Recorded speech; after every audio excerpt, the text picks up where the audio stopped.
I'm Miss Freese. And I'm Mrs. Kelley. And today we're going to give you an example on how to apply your argument terms to a debate setting. We have our topic today. So our topic is it better to read on paper than it is to read digitally? I am on the negative side. I feel that reading digitally is better than reading on paper. And I am on the affirmative side. I feel like reading on paper is better than reading digitally. So for my main argument or my thesis statement, in a technological world, digital reading is most preferred because it's convenient, has helpful features, and it's easily accessible. And my main argument or thesis statement is research studies prove that reading with printed paper is better than reading digitally because it increases concentration, it activates a larger part of your brain, and it improves achievement.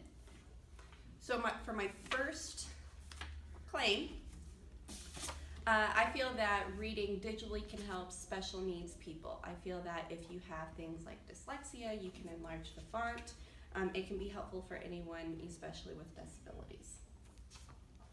So individuals with poor eyesight, reading disorders, they can benefit from the ebooks.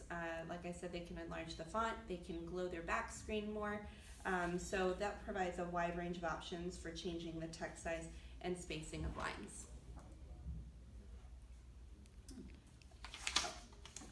Still going. In 2013, a study published in the scientific journal PLOS, one showed that people with dyslexia read more effectively and with greater ease when using the e-reader compared to with reading on paper. The ability to space out the text instantly improves their reading. Still going.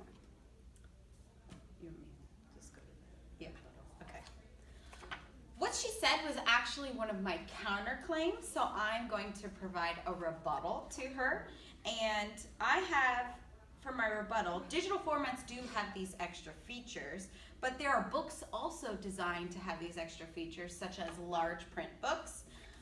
Also, these features may help some with disabilities, but what about students that are blind? How could a digital text help a student that's blind read Braille when Braille is something that you physically have to touch?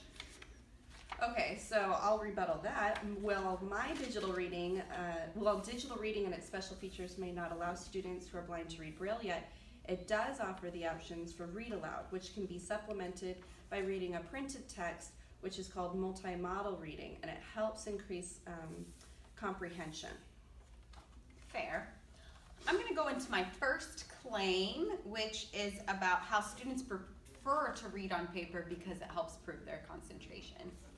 My first data to support this claim is going to be from Naomi Barron, and she's an author and a linguistics professor. She studies the art of words and how they work together. That would also be some ethos. And she did a global study that tested 300 students, they were college students, about how they prefer to read. And 92% of these students, that's a huge percentage, said that they preferred to read on a hard copy because it helped improve their concentration. And this evidence would prove that regardless of their location, their gender, their culture, students prefer to read on paper. Okay, well, I'm going to rebuttal that because I feel like your research must be skewed.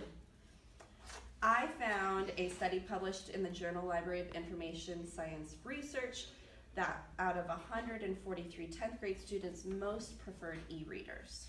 So this study even discussed how reading digitally was especially favored by boys over girls who did not care for reading as much. Okay, I'm going to give a rebuttal back to that. I just want to let everyone know that my research is absolutely credible because it is a published professional study done by many experts and stakeholders in the field. However, the population for the study was particularly students, so the type of reading these students were doing was primarily academic, which may differ from the type of reading that you're talking about. So both of our research could support our clauses there. Okay, so in conclusion, me and Miss Kelley have given you examples of claims, data, warrant, our main argument, our counterclaim, our rebuttal, logos, ethos, and pathos. And you guys will have to make sure that you're picking these up and showing us you know these terms when we do this in class for our debate.